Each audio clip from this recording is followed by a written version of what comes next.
ስራ ፌል አድርጎብኝ። የቱ ስራ? የኔና አንቺን ህይወት ይቀይራል ያልኩት ትልቁ ስራ።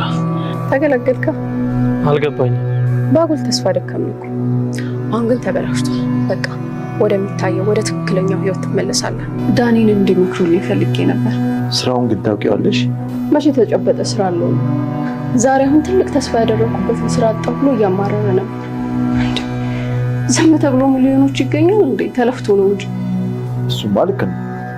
ቆይ በዛ ላይ እየሰራ ያለው ነገር ወንጀል ቢሆንስ? ግን ህይወት አላዳላችም? ፈጣሪ ሳላዳላ ምን ተዳላ? ለምሳሌ የኔ ቤተሰቦች በጣም ደሃ ናቸው። ለኔ ምንም የሰጡኝ ነገር የለም። አንተ ደግሞ ለካሌብ የሰጠኸው እኔ። ታዲያ እኔና ካሌብ በፈጣሪ ፊት እኩል እንታያለን? ኤደን እኔ ያንተ ሄደ መንገድ ላይ ተገናኝተን እንሰራለን። ቆይ እሱ ምን አስቦ ነው? ወዷትም ቢሆን ግን አልሰርድበትም። እባክሽ ቱት እንደዚህ አትበይኝ፣ እኔ ጨንቀኛል።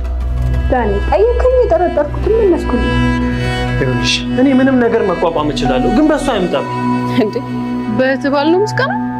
በሁሉም እቀናለሁ፣ በሴት ጓደኛሽ ሳይቀር። ኤደን ህልም ሳትሆን በሚገርም ሁኔታ እጅ ላይ ያለች ድንቅ ሴት ናት። ይቅርታ አድርግልኝና ግን ላንተ አትገባም። አንቺ ሳትሳደቢ ግን መምከራችን እሰጣለሁ ካለ ይሰጣል። አላመንኩት። ቆይ ስንት ብር ነው? 4 100,000? እሱ ምን ያደርግልኛል? 4 ሚሊዮን ነው እንጂ መግደል እንኳን ቢኖርብኝ ገድዬ ህይወቴን ማስተካከል አለብኝ። ጎበዝ ነው። ወንድ እንዲቆራት ሲሆን ደስ ይላል። አሁን እኮ በእሷ ቤት አግኝታ መንጠባረረ። ተንጠባረረች? ነፍሷን አታውቅም እኮ። ይሄኔ ቤቱን ሽጬ እመልሳለሁ ብላ ከአንዱ ተበድራ ሪዞርት ነች።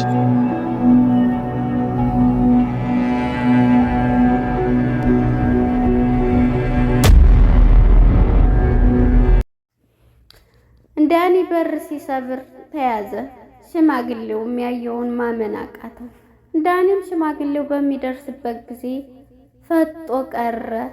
ምክንያቱም ሀሳቡ ሰብር ገድዬም ሆነ ቀምቼም ቢሆን የራሴን ህይወት እመሰርታለሁ ብሎ ያቀደውን ቁልፉን ሽማግሌው ከሶፋ ላይ ገደም እንዳለ ቀስ ብሎ ቁልፉን አንስቶ የሽማግሌውን ቁልፍ እዚህ ፓርት ላይ የሽማግሌውን ቁልፍ አንስቶ በሩን ለመክፈት እየታገለ ሽማግሌው የተኛ መስሎ ከኋላው ደረሰበት። የዚህ ጊዜ የሚሆነው ሁሉ ቅጡ ጠፋው። ወደ ሰማይ ቤት ልሄድ ወደ ምድር ልግባ እያለ ፈጦ ቀረ። ቲናም ደውሎላት ምክንያቱም እየሰማው ነገር ይሄን ያክል ዓመት ለፍቼ ምንም ሳልወጣም አልቀርም ብሎ በንዴትና በስሜት ውስጥ የሚገኘው በሰው ንብረት ዘረፋ የገባው ዳኒ በጣም ተረብሿል። ሰላም ጤና ይስጥልን ውድና የተከበራችሁ የቻናሌ ቤተሰቦች እንኳን ወደ ቻናል በሰላም መጣችሁ። ዛሬ እንግዲህ የግፈኛው ሚስትና የሰራተኛዋ ትሁት ፍጥጫ ክፍል 27 ተለቀቀ። ወደ ክፍል 26 ስንመጣ እንግዲህ አባትና ልጅ ካሌብና ሽማግሌው ቁጭ ብለው እያወሩ ሳለ ከኋላ ሆኖ ዳኒ እያዳመጣቸው ነበር የሚያወሩትን። ስለ ቲና እያወሩ አሁን እኮ እሷ በእሷ ቤት ተደስታለች። የያዘችው ሰነድ እውነተኛ ሰነድ መስሏት አሁን በላያችን ላይም ለመሸጥ ይሆናል። እንዴት እንደዚህ ቤት ተሰጠሽ ራሱ ነው ቢሆን እንዴት እንደዚህ ይደረጋል እያሉ አባትና ልጅ እየሳቁ ነበረ። እኔ ውሸቱ ነው ሳለ የምታናድደኝ ነገር እያለ ነበረ የሚለው ለአባቱ። የዚህ ጊዜ ዳኒ ከኋላ ሆኖ የሰማው ነገር እውነት በህልሜ ነው በእውኔ ነው እያለ ሁሌም በህልም ያለውና በሁለት መስመር ላይ ያለው ቲና ያወረችው እሱ እንኳን በፊት ለመንቃት የሞከረ ነበረ። ነገር ግን እሷም ውሸት ነው እንዲህ እያለች ስታታልለው ስለነበረ እሱም በዛ ገንዘብ ነውና አታሎታል በሰው ገንዘብ። ይገርማል። በዚህ ይሄን የሰማው ዳኒ እየተናደደ እየተበሳጨ ቀጥታ ወደ በር ወጥቷል። በዚህም በመሄድ እንግዲህ ቀጥታ ወደ ቲና ጋ ነው የደወለው። ቲና ጋ በመናደድ የኔ ፍቅር ናፈቅሽኝ ወይም ጠፋሽ ሳይሆን በንዴትና በስሜት የሰማው ነገር ጆሮውን ጭል አድርጎታል። በዚህም የተነሳ እንግዲህ እሷ ምንድን ሆነህ ነው ዳኒ እያለችው ነበር። ወደ ገደለው ግባ፣ ምንድን ነው እንዴ? ተቆጣህ ነው እኮ እያለኝ ነው። አዎ እቆጣለሁ፣ ምን የተፈጠረ ችግር አለ እያለችው ነበረ። እሱም እንግዲህ አዎ የተፈጠረ ችግር አለ፣ ብትመጭ ነይ ባትመጭም የራስሽ ጉዳይ እያላት ነበር። እንግዲህ ለፍቅረኛው እህቴ ነች ብሎ ውሽማውን የሚያወራው ዳኒ በጣም ይገርማል። በዚህም ጊዜ እዛው ቁሞ እየተበሳጨ እየተናደደ ዳኒ ዲና ትመጣለች። ዲና ስትመጣ ሰላም ትለውና እንግዲህ ፊቱን ስታየው በጣም ተናዷል። እንዴ ምን ሆነክቤ ነው? ምን ሆነህ ነው ፍቅር እያለችው ነበረ። አይ ምንም አልሆንኩኝ እያለ እንዴ ፊትህ እኮ በጣም ይለያል እያለችው ነበር። አይ የሆነ ጓደኛዬ ጋራ ተጣልቼ ነው ይላታል። አይ የተገናኘንበት ቀን ጥሩ አይደለም ማለት ነው። ስለዚህ እኔ ደግሞ ወደ ቤት ሂጄ ስራ አድክሞኛል፣ ሂጄ ማረፍ አለብኝ እያላት ነበር። በቃ እኔ ተናድጄ ስታይኝ ትሪት እንደዚህ ነው የምታደርጊ እያለ ነበር።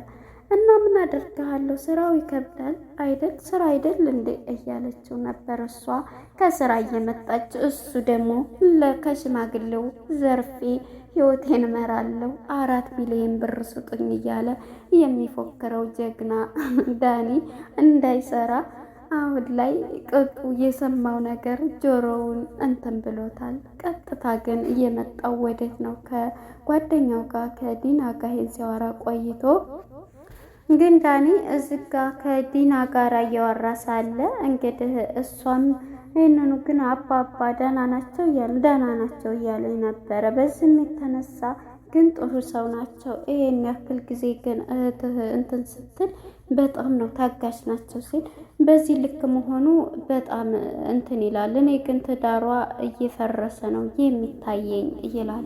እንዴ ታዲያ አንተ ለምን አትመክራትም ትለዋለች። እንግዲህ ውሽማው ማለት ነው። እሱ ግን እንዴ እኔ እኮ ታናሽ ወንድሟ ነኝ፣ እሷ እኮ ትልቅ ሰው ናት፣ እንዴት ነው እኔ የምመክራት ይላል። እንዴ ማነው ትንሽ ታላቅን አይመክርም የተባለው? ስለዚህ መምከር አለብህ ስትለው እሱም ደግሞ እኔ በትዳር መሀል መግባት አልፈልግም አላለም። እናም ዳኒ እንግዲህ ቀጥታ ወደ ቤት በመሄድ ከሽማግሌው ጋር ይገናኛል። በዚህም የተናደደው የሰማው ነገር በጣም ስለተናደደ የቤቱ ጉዳይ ከዛም እየተናደደ ቁጭ ብሏል። ምን ሆነህ ነው የኔ ልጅ ይለዋል። አይ ምንም አልሆንኩኝ፣ አንዳንድ ሰው እኮ ቃሉ በጣም እንትን ይላል ይለዋል። እንዴ ማን ከዳ ምን አደረገህ በሚለው ሰዓት እሱ ግን ማን ነው ዳኒ አይ ምንም እኔ እንኳን ምንም አልሆንኩ አጭበርባሪው በስቷል ብዬ ነው። ምን አጭበረበሩ በሚለው ሰዓት የሰማው ስለ ቤቱ ጉዳይ ነው። ስለዚህ አይ ግን አንተ እንዴት ነህ ይለዋል። ጋሽ ይልና ጋሽም እንግዲህ አባ እኔ ደህና ነኝ፣ እንደምታይኝ በቀን በቀን እየተሻለኝ ነው ያለሁት ይለዋል።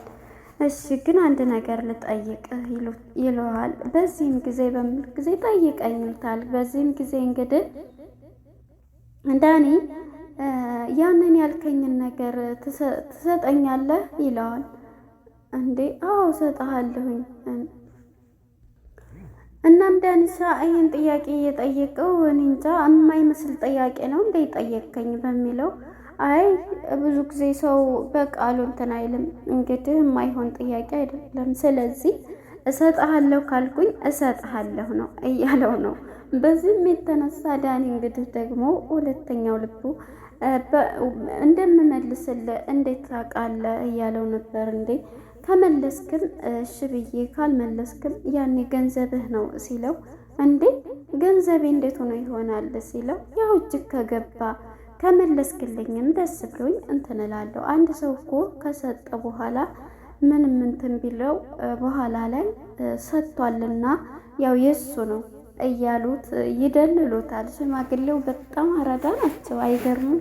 ይህን እያለ እሱም እንግዲህ የቤቱን ጉዳይ ስለሰማ አሁን ላይ ጥርጣሬው እንዴቱም እንደቀጠለ ነው ዳኒ። ዳኒም በዚህ የተነሳ እሺ ብትመልስልኝ ደስ ይላል መነኝ እያሉት ሽማግሌው ይሄንን ቃል ሰጥተውት እሺ በቃ በማለት ዳኒ ተነስቶ ከቤት ይወጣል። በዚህ የተነሳ እንግዲህ ልጁ ይመጣና ከሽማግሌው ጋር እያወሩ ነበር። ምክንያቱም እንደዚህ በንዴትም በስሜትም ሆኖ አውርተውት ስለማያውቅ ዳኒ ለካሌብ ያወሩታል። ሽማግሌው ዳኒ የሆነ የሚያውቀው ነገር አለ እያለ ነበር። በዚህ የተነሳ እንግዲህ ምንድን ነው እያለ ነበር። እንዳውም ይወቅ። በዚህም የተነሳ እንግዲህ ሽማግሌው ለካሌብ እያወራው ሳለ ወሬ ሁሉ አላማረኝም ሲል እንግዲህ ትሁቴ ከመሀል ትመጣና ጋሽ እንግዲህ አባዬ ስታወሩ ሰምቷችኋል፣ ስለ ቤቱ ጉዳይ እያዳመጣችሁ ነበረ እያለች ነበር። በዚህ የተነሳየ ጠርጥሬ ያለሁኝ ምክንያቱም አወራሩ አልተመቸኝም እያሉ ነበር። ብር ስጡኝ እንዳርጉልኝ በቃሉ አይገኙም፣ በቃሉ ሰው እኮ አይገኝም እያለ ሲደልል ነበረ። በዚህ የተነሳ እንግዲህ ሽማግሌው ሁሉንም ነገር ለመረዳት ሞክሯል ማለት ነው። በዚህም እንግዲህ ትሁት ሁሉንም ተነግራቸዋለች፣ እያዳመጠ ነበረ። በዚህ የተነሳ እንግዲህ ሽማግሌውም በሰው ገንዘብ እንደዚህ የሆነ እያሉ ይሳቁ ነበረ። ሁሉም እንግዲህ አሁን ለሷ ሊነግራት ይችላል። ከነገራት እንዳይነግራት እናስጠነቅቀዋለን። እንደውም እሱ ሲልህ እንጂ እንዳትናገር እያሉት ነበረ ሽማግሌው። በዚህ የተነሳ እንግዲህ እነሱ ይሄንን እያዋሩ ማነች ሁሉን ነገር እኮ ደግሞ ለትሁት የሚነግሯት ነገር እያለ ነው። አንተ አለ ያልክ እንጂ ሁሉንም ነገር እኮ ታውቃለች፣ ሁሉንም ነገር ይነግሯታል እያሉ ነበረ ሽማግሌው የነገሩት። በዚህም ጊዜ እንግዲህ አባትና ልጅ በአንድ እየሄዱ ሳለ ወጥተው ከድንገት የዳኒ ፍቅረኛ ዲና ትደውላለች። ኤደን ማለቴ ነው። ኤደን ትደውላለች። በዚህም ጊዜ እንዳገኘው ፈልጋለሁ በምትል ጊዜ በቃ ይሄ ነገር ሚስጥር ሳይሆን አይቀርም ማነች በሚል ጊዜ ልጁ ካሌብ አይ ኤደን ነች በሚሉት ጊዜ በቃ የሚስጥር ሳይሆን አይቀርም እኔ ልሄድ ሲሉት ነበር። አይ እንዳውም ብትኖር ነው ጥሩ፣ ሚስጥር ከሆነ ተነስተህ ትሄዳለህ፣ ቤት ፈልገዋለሁ ነው ያለችው በማለት ሁለቱ ቁጭ እንዳሉ እንግዲህ ከድንገት ኤዱ ትመጣለች ማለት ነው። በምትመጣ ጊዜ ሁለቱም ይቀበሏታል እንግዲህ ሰላም ብለው ማለት ነው። ቁጭ ትላለች እንግዲህ እሷ የዳኒ የማን ነው የዳንኤል ሁኔታ ስላላማራት፣ ምክንያቱም እያሰብነው እቅድ ሁሉም ነገር እኮ ገና እንዳገኛት መንገድ ላይ ሁሉም ነገር ያሰብኩት ለብዙ አመታት ተቋረጠ፣ ህልሜ ውሃ ሆነ እያላት ነበር። በዛው ገንዘብ ሰርቆም ሆነ ዘርፎ እሷን ሊያገባና ሊያኖርበት ያስበው እቅዱ አልተሳካም። በዚህ የተነሳ እንግዲህ ዳኒ ሚስቱን ሲያገኛት ወይም ፍቅረኛውን ኤደንን ኤዱዬ እንደዚህ ሆነ፣ ለስንት ጊዜ ያሰብኩት ሀሳብ ሳይሳካ ቀረ ይላታል። እሷም እንግዲህ በቃ ፈጣሪ በዚህ እንትን ስላላለው ነው፣ ስለዚህ ላንተ አላለውም፣ እንዳውም በቃ ይሁን ብለው ነበር። በዚህ የተነሳ እንግዲህ እንዳውም ደግ ሆነ እያለ እኔ በቃ በርታ፣ እኔ እንደዚህ የሚል ቃል የሚያጽናና አልፈልግም፣ ጠንክር፣ ሂድ፣ አይዞህ፣ ወደፊት ትይኛለሽ ብዬ ስጠብቅ አንቺ ደግሞ ይሄንን ቃል ትይኛለሽ፣ ምክንያቱም ላንተ የማይሆንና እንትን የማይልት ከሆነስ እያለችው ነበር። እሱ ግን አሁን ላይ ያለው ነገር በቃ ይሄንኑ ስለሆነ በአእምሮ ይዞ ዘርፎ ለመጥፋት ስለሆነ ያሰበው ይሄንኑ እያለ ነው። በዚህም የተነሳ እንግዲህ ከሽማግሌው ጋር ተገናኝታ ኤደን ሁሉንም ነገር ትነግረዋለች። ስትነግረውም እንግዲህ እንድትመክሩልኝ እፈልጋለሁኝ፣ ዳኔን በጣም እወደዋለሁኝ፣ ነገር ግን የሚያወራው ወሬና አሁን እኔ ወንጀልም እየሰራ ይሆን ምን እያረገ ይሆን ስለ ስራው ታውቂያለሽ ብትባል እኔ ስለ ስራው ነግሮኝም አያውቅም፣ ስለዚህ ልትመክሩት ይገባል እያለች ለሽማግሌው ትነግረዋለች። እንግዲህ ዲናና ካሌብ ባንድ ይሄዳሉ። በዚህም የተነሳ እንግዲህ ምሳ ከገባብሰው ተሸኝቷት ስለሚስቱም እያወራት አንዳንዱ ለቤቱ እንደዚህ እንዳንቺ ያስባል፣ አንዳንዱ ደግሞ ትዳሩን ለቆ በየቦታው እንትን ይላልና የተለያየ ነው እያላት ነበረ። በዚህም እንግዲህ ትዳር ሲገቡበትም ሆነ እንትን ሲሉበት እኔ ያው ዳኒን እወደዋለሁ፣ ግን በቃ ያለው ነገር እነዚህ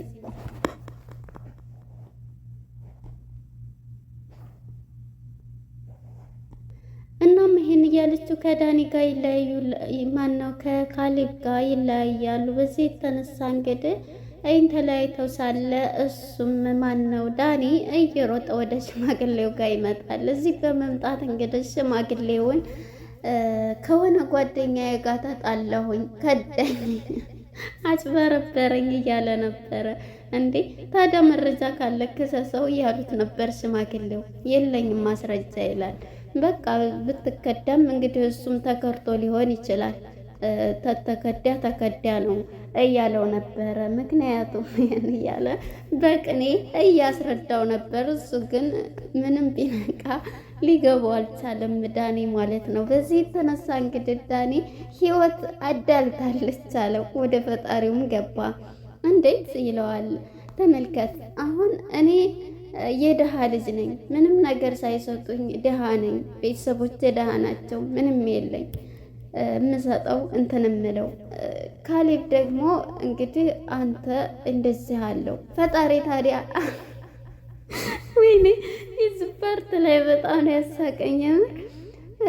ፈጣሪ አላዳለም ለአንተ አለ ይሄው እንደዚህ ሰጥቶታል፣ ለእኔ ግን ቤተሰቦችም ደህና ናቸው፣ እኔም ደግሞ ምንም ነገር የለኝም እያለ ለሽማግሌው ይህንን ይለዋል። ሽማግሌውም እንግዲህ ዶላር ከሰማይ እንዲወርድልህ ነው የምትፈልገው፣ ስለዚህ አንተም እኮ ሰርተ እንድሰጥ ሰጥቶሃል ይላል። ምንድን ነው የሰጠኝ? ምን አለኝ ይላል። ዶላር ከሰማይ እንዲወርድልህ አትጠብቅ እያሉት ነበረ። እሱም ይሄን በሚለው ሰዓት ከሰማይ የሚወረወርልህ ዶላር እንትን ቢልም የሚቀድምህ ብዙ ይሆናል የሚቀድመው ሲለው ነበር። እኔ ፍልስፍና አልችልም ይላል ዳኒ ማለት ነው። እንደዚህ እያሉ በቅኔ ሲያስረዳው ፍልስፍና አልችልም እያለ ነበረ። እናም ፍልስፍና አይደለም እያሉት በሰው ነገር ደግሞ አትናደድ ይሉታል ማለት ነው። አሁን እዚህ ጋር እንግዲህ ቅኔ እያስረዳው ነበረ። እሱ ግን ሊገባው አልቻለም ዳኒ ማለት ነው። ምክንያቱም ንዴት ውስጥ ነው ያለው። የሰው ገንዘብ ለመስረቅ ነው አሁን ላይ ያለበት ሀሳብ። አንድና አንድ ዘርፎ መሄድ ነው ጭንቅላቱን እንትን ያለው ማለት ነው። በዚሁ በንዴት ላይ እንግዲህ ካሌብ እያገኙና ካሌብና ዳኒ ቁጭ ብለው እረስቸው ዳኒ ሳልነግርህ ይለዋል። ምንድን ነው? ዲና እኮ ጋር ተገናኝተን ምሳ በላሁ ይለዋል። የዚህ ጊዜ ንዴቱን መቆጣጠር ያቅተዋል። እንዴት የኔ ዲና እያለ ነበረ ዳኒ ሲላት ዲና ሲላት። በዚህ ጊዜ እንግዲህ ሽማግሌው ማን ነው ካሌብ ይሄን በሚለው ሰዓት ዳኒ ኩስስ ይላል። እንዴት ሳትጠራኝ እንዴት ሳትደውልልኝ እያለ ነበር። በዚህ የተነሳ እንግዲህ ማን ነው ካሌብ እንደዚህ ባለው ሰዓት ይደነግጣል። ትንሽ ስለደከመኝ በቃ ሂጅ ልረፍ ይላል። ሂድ በቃ ረፍ ይለዋል። እንደዚህ ብሎ ንዴቱን ይጨምርበታል። በዚህ ጊዜ እንግዲህ ሚስቱን ዳኒ ማለት ነው ይናደዳል። ዳኒ ሲናደድ ምንም ሲሆን እዚህ ጋር እትወት ጋ ነው እየሄደ መከሪኝ ምንድን ነው እያለ ሁሌ የሚጠይቃት ነገር ኪችን ይሄድና ዛሬም ይሄንን ሲሰማ ይሄው እኮ ዲናን ምሳ ጋበዛት ይላል። ከዛ ትሁቴም ትስቅበታለች። ምንድነው አንድ ነገር ሲሉሽ የምትገለፍጭው በአልኩሽ ቁጥር የምገለፍጭው ድልሽን እያከበርሽን ይላል። እሷም ግን ትሁቴ ምንድነው ያለችው? ምሳ እኮ ነው የጋበዛት፣ አንተ ግን ምን ያልወሰድክበት አለ? በኤዱ ነው የሚመጣብኝ እያለ ነበር። ሚስቱን ወስደህበታል ስንት ነገር እያለችው ነበር። አያቸው የራሳቸው ሲነካባቸው የሰዎችን እንትን ይላሉ። በዚህ የማይወዳደሩ ሰዎችን ኤዱን ከሷ ጋር ማወዳደር አልፈልግም እያለ ነው ዳኒ። እኔ ቆሻሻውን ነው የተሸከምኩት በማለት ነበር እንግዲህ ለቲና እየዘረዘረላት የነበረው። እሱም እኮ ቆሻሻውን መርጠህ የተሸከምከው አንተ ነህ እያለች ልኩን ትነግረው ነበር። እሱ ግን ምን አስቦ ነው ኤዱን ምሳ መጋበዝ እያለ ይናደዳል። በዚህም ትሁቴ ጥሩ መልስ ነው የሰጠችው። እኔ በኤዱ የሚመጣብኝን ሲል እንግዲህ ኤዱን ከወደዳትም አለቀልህ፣ ምንም አይደንቀኝም እንደዚህ አትበይኝ እያለ ነው። በሷ የሚመጣብኝን መቋቋም አልችልም። እንግዲህ ካሌብ ጸባይ ያለው ገንዘብ አለው ስትለው ስሜቱን መቆጣጠር ያቅተዋል። ይሄን ስትለው እንግዲህ እንትን እንዳይወስድበት ጸልይ ስትለው እንድህ ከሆነ ከነ ቤተሰቡ ነው የማቃጥለው ብሎ ፎክሮና ቀረርቶ ከትሁት ጋር እየተናደደ ይወጣል። ዳኒም እንግዲህ እየሮጠ ወደ ኤደን ጋር ነው ሄደው። አንቺ ግን ብቻሽን መምጣት ይህን ቤት እንትን አላልሽም? በቃ ነባባ እኮ ስለሚናፍቁኝ ነው፣ ደግሞ ጥሩ ናቸው እያለች ነበር። ደግሞ እንደመጣሽና ከዳኒ ጋር እንደተገናኘ ማነው ከካሌብ ጋር ሰማው ይላታል። በዚህም ጊዜ እንግዲህ አዎ በጣም ጥሩ ልጅ ነው ደግሞ ስትለው ነበር። እንዴት ይህን ባህሪን አላወቅሽም በሚላት ሰዓት እንዴ ማለት ስትለው፣ በዚህ እንግዲህ ካሌብ ማነው ዳኒ እኔ በሴትም ሆነ በወንድ እቀናለሁ ይላል። እንዴ በእህትህ ባል እየቀናህ ባልሆነ እያላችሁ ነበረ። ቢሆንም እቀናለሁ አይደለም በወንድ በሴትም እቀናለሁኝ እያላን ነበር። በቃ አግባኝና እንደዚህ ልጆችን ወልጄ እንትን እልሃለሁ እያለችው ነበረ። ቅርብ ቀን ነው እያላት ነበረ። ጸልይ እያለችው ነበረ ማለት ነው። እንግዲህ በዚህ እያሉ ተያይዘው ይሄዳሉ። በዚህ የተነሳ እንግዲህ ዳኒም ቤት መጥቶ ቁጭ ብለዋል። ማነው ቲናን ምከሪኝ እንድበይኝ እያለ ከመሀል ግን ቲና ትደውላለች ወደ ትሁት ጋር። ትሁት ማን ልበል ስትላት ቲና ነኝ ትላታለች። ማናት ቲና? በዚህም የተነሳ ማነው ጠገብሽ እኔ ከቤት ብጠፋ አሁን እመጣለሁ እያለች ነበረ። ስመጣ ግን ጥርግርግ አድርጌ ነው ማውጣልሽ ስትላን ነበር። ተቃራኒ እንዳይሆን እጠርጋለሁ ስትይ እንዳትጠረጊ እያለቻን ነበር። ከዛም አንዳንድ ነገር ልጠይቅሽ ነበረ ስትላት እሷም ደግሞ ጆሮዋ ላይ ትዘጋባታለች። ስራ አለብኝ በማለት ትሁቴም ትዘጋባታለች ቲና ላይ። በዚህም የተነሳ ትሁቴ ለሽማግሌውና ለዳኒ ማነው ለካሌብ ደውላ ነበረ እያሉ ነበረ። ይገርማል እኮ ወንድ ልጅ ግን እሱ ራሱ እንዴት እሱም ሳይቀየርባት አይቀርም፣ ግን ለገንዘብ ተብሎ እንዴት እንደዚህ ይሰራል እያለ ነበረ ካሌብ ማለት ነው። እንግዲህ በዚህ የተነሳ ማን ነው ሁልጊዜ ምክር ምከርኝ የሚለው ዳኒ ወደ ትሁቴ ጋር ይሄድና ትሁቴን ይጠይቃታል። አንድ ነገር ልጠይቅሽ፣ ባባ ገንዘብ ይሰጠኛል፣ ያበድረኛል፣ አያበድረኝም ይላታል። እንደ እኔ ምን አውቅልሃለሁ ትለዋለች። ስንት ብር ነው ማለት 4 ይላል። 4 ምን 4,000 ስትለው 400 4 ሚሊዮን ይላታል። ትስቃለች እሷም። ከዛም ስቃበት ክላስ ይወጣና ከሽማግሌው ጋር ይቀመጣል። ሽማግሌውም አባዬ አሁን ሲወት አስጠላኝ እያለ ግን አሁን እንደው እንዴ ምን ሆነ ልጅ እያለው ነበር። አሁን ግን ህይወቴን ለማስተካከል ወይ ገድዬ እንትን ማለት አለብኝ እያለ ነው። ህይወቴን መምራት አለብኝ ሲል ወንድ ልጅ ቆረጠ ማለት አሁን ነው ይሉታል። ሽማግሌው ግን ይደልለዋል። እንደዚህ እያለው ሰው ገላለሁ ሲል ወንድ ልጅ ቆረጠ ሲል እንዴ እኔ እኮ የሰይጣን ጆሮ ይደፈን ትለኛለህ ብዬ ነበር እያለው ነበር። አይ ያን ሰው ብትገለው 3,000 ወይም እንደዛ ነው ኪሶ የምታገኘው። አንተ ግን እስር ቤት ትገባና ትታሰራለህ። ዋስሁኜ አወጣሃለሁ ይሉታል ሽማግሌው ማለት ነው፣ አራዳው። እናም እንግዲህ ዳኒ ማለት ነው ተነስቶ ሽማግሌው ሲሄድለት ወደ ክላስ ገብቶ ቤት መፈተሹን ጀምሯል ማለት ነው። በዚህ ጊዜ እንግዲህ ካሌብ ከድንገት ሲመጣበት ድንግጥ ይልና ምን ሆንክ ደህና አይደለም እንደ ምናምን ይለዋል። ካሌብ ዳኒን አይ ጃኬትም ልደርብ ነው ምናምን እያለ ልደርብ ብዬ እኮ ነው ሲል ይደነግጥና ከክላስ ወጥቶ ወደዛኛው ይሄዳል። በዚህ የተነሳ እንግዲህ በዚህም ጊዜ ትሁት ጋር በመምጣት እሱም ከዛ እየደነገጠ ይቺ ቲና አናዳኝ ነው እያለ ነበረ። እንደው መታ እንኳን አሁን እኮ በሷ ቤት ተንጠባራለች ቤት አገኙ ብላ፣ አንቺ እንኳን ይሄንን እንዴት እንትን አትይም እያወቅሽ ነው አይደል ይላታል። ነንቴ በምን ልዝናና ታዲያ? ቢያንስ እንኳን በእናንተ ልዝናና ነጻ ፊልም እያለች ነበረ። በዚህ ጊዜ ይሄን ብላው ተነስታው አይደለ? አንተ ግን ብር ፈላጊ ነህ፣ እሷ ካሁን በኋላ ምን ታደርግላለህ እያለችው ነበር። በዚህም የተነሳ ይሰጠኛል አይደል እያለ ነበረ የሽማግሌውን ገንዘብ ማለት ነው 4 ሚሊዮንን። በዚህም የተነሳ እንግዲህ ዳኒ ሽማግሌው ተኝቷል። ቁጭ ብድግ እያለ ቀስ ብሎ ሽማግሌው ከሶፋ ላይ ተኝቶ ቀስ እያለ እየተራመደ ቁልፉን ከጠረጴዛ ላይ አንስቶ ወደ ባባ ክላስ ይሄዳል። በዚህም የተነሳ ቀስ ብሎ በመግባት እንግዲህ ቁልፉን እየከፈተ ሽማግሌው የተኛ መስሎ ሲከፍት እጅ ከፈንጅ ይዘዋል። የዚህ ጊዜ ዳኒ ፈጦ ይቀራል። ሽማግሌው እየታገለ ቁልፉን ሲከፍት በሩን ሲከፍትበት ነው። እዚህ ፓርት ላይ ያሳቀኝ ማለት ነው። ፈጦ አይኑ ፍጥጥ ብሎ ቀረ። ምን አይነት መልስ ሊሰጠው ይሁን? በጣም ይገርማል። እዚህ ላይ ያልቃል። ለነበረን ቆይታ አመሰግናለሁ። ቀጣይ ክፍል እስከምንገናኝ መልካም ጊዜ። በጣም ያዝናናኝ ፓርት ነው።